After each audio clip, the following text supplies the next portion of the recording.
Qizlar uyatli deb o'ylaydigan narsa nima? Lekin yigitlar aslida bunga ahamiyat bermaydilar.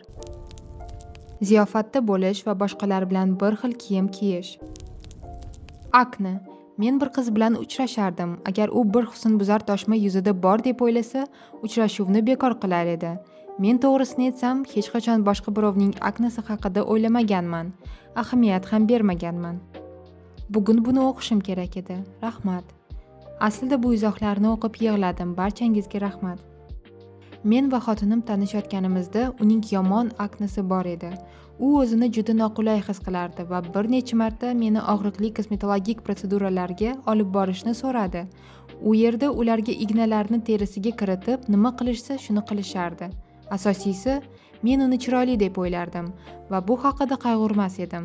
Men faqat yaxshi, mehribon va o'zimni yaxshi his qilishimga yordam beradigan ayolim borligidan juda xursand edim. Nihoyat uning aknasi yo'qoldi, lekin har holda men uchun bu muhim emas edi.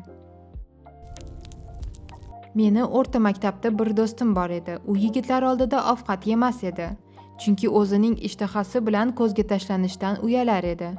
U odatiy inson kabi ovqatlanishning qandaydir ayollikka to'g'ri kelmasligi g'oyasi bilan tarbiyalangan.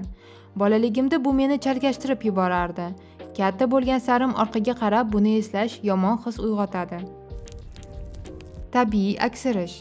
Men bilgan bir nechta ayollar aksirishlarini ushlab turishadi va bu menga har doim og'riqli tuyuladi. Unday qilmaslik kerak. Ularning hayzi va hayzga oid mahsulotlar bilan bog'liq har qanday narsa.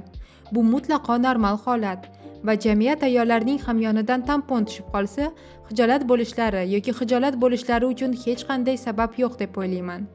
Yigitlar dastlab do'konga borib, oila a'zosi uchun ayol gigiyena vositalarini izlashdan xijolat bo'lishlari mumkin. Lekin buni yengib o'ting. Dorixonadagi kassir siz tampon sotib oldingiz deb kulmaydi.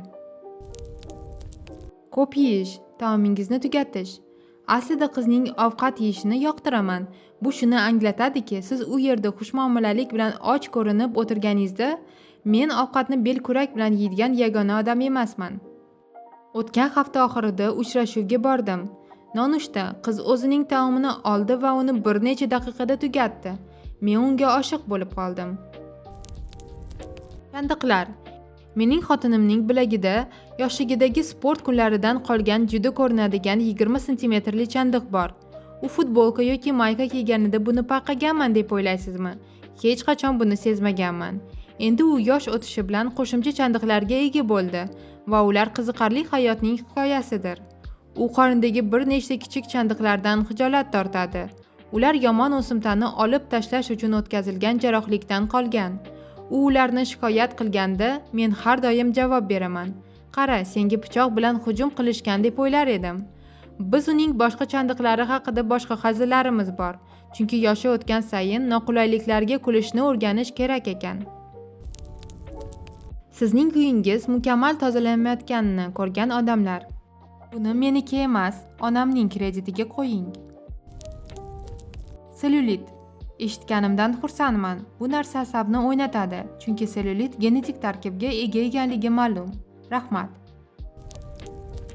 Makiyajsiz ko'rinish. Agar video yoqqan bo'lsa, like va podpiska bosishni esdan chiqarmang.